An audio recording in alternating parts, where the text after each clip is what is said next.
This evening, getting under the skin of the Ivy League, those 8 old, definitely distinguished colleges that are known for their ivy-covered buildings and their sometimes superior attitudes to other colleges and universities, which often gets under the skin of people who went elsewhere.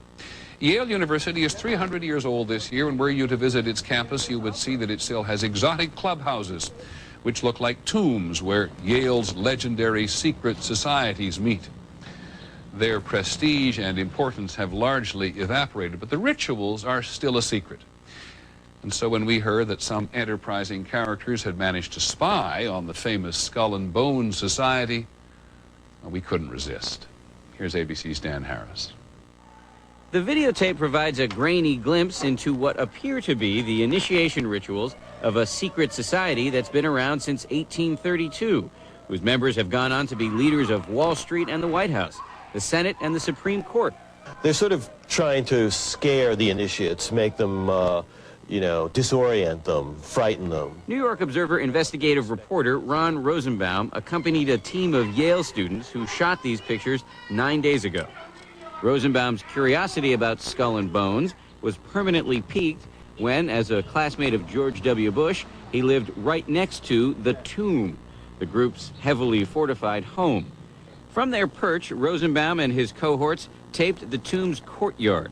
What they captured, they say, was initiates, known as neophytes, being forced to kiss a skull,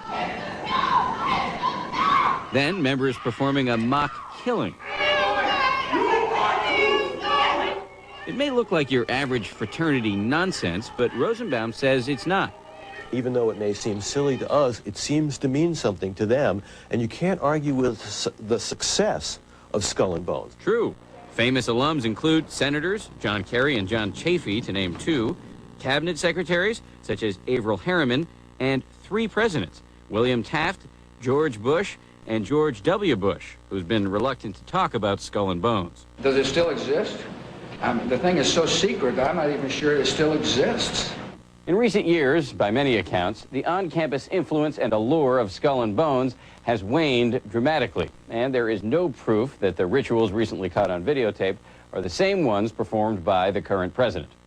Still, Rosenbaum says the tape is a valuable artifact, an extremely rare view into the secret society that groomed the American ruling class for generations. Dan Harris, ABC News, New York. That's our report on World News Tonight. Don't forget Nightline.